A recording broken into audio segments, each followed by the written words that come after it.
Hey, I'm Ruger Abear with MexiSoul Retreats, and I'm here in the Osho where we do all our ceremonies. And today I want to talk about something that's a really common theme that runs through all the retreats. So that is trauma. First, I just kind of want to speak about what that is and kind of how that's defined, especially with how it's defined in society now versus the way we kind of approach it in the retreats. So a lot of times people will even come or they'll speak to me on the phone and they'll say things like, "Oh, I don't have any trauma. I had a perfect childhood," or things like that. And something that I think is really, really important is that really what trauma is it is anything that made you feel threatened or unsafe at the time of which you experienced it. So, for example, there is obviously like catastrophic events that we could universally say is something that is traumatic. But there's also there's such a range of things that everyone has experienced, no matter what type of upbringing they had. Trauma is basically something that's unavoidable. So something as simple as getting lost in a grocery store, or another example too is just types of trauma that ended up defining our behavioral patterns. So, for example, if you're at a restaurant and you're acting as a child, you're being noisy, and your parents tell you to be quiet. Like for some children, that may not affect them in any way possible. That may be no issue whatsoever.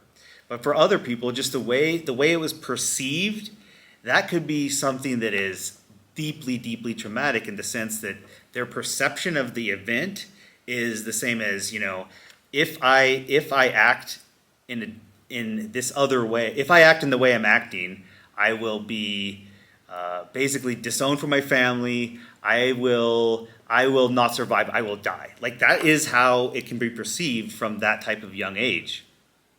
So that also has huge developmental impacts on a person's life. And I do not want to compare people's trauma. Obviously, something that is witnessing someone dying versus that type of event.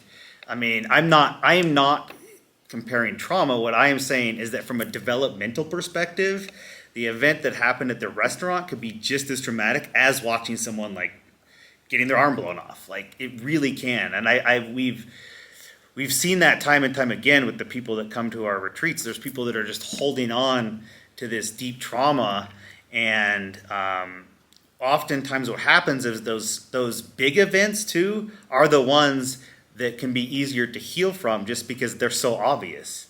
They're so much in the light.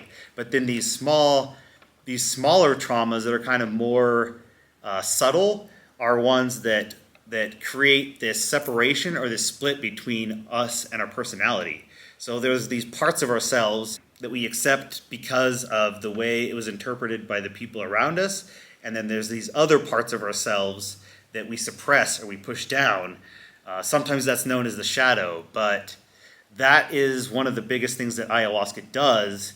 Is it turns on the light and addresses some of these things that need to be, or that should be addressed or resolved. So that's one of the huge benefits of ayahuasca and the retreat itself.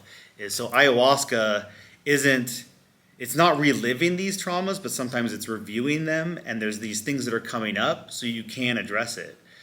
One of the analogies that I use to describe this is, imagine that you're in a house your entire life, and there's little messes in the house. You could say there's dirty dishes or cobwebs or socks, and you can view those as trauma.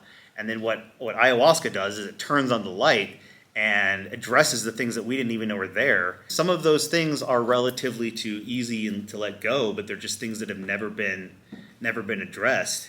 But they really can define your personality, they can define your behaviors, they can define your relationships with people, because the way we respond to trauma is really just a defense mechanism to protect ourselves.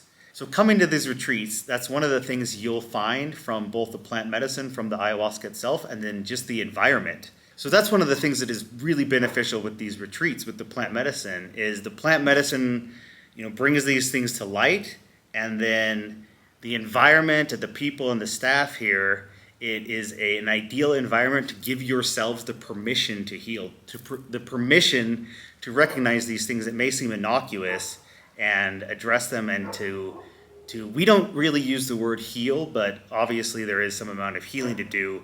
The way I like to look at it is you are already complete, you're already whole, and it's more of an acceptance of those parts of yourself that you've pushed down or suppressed.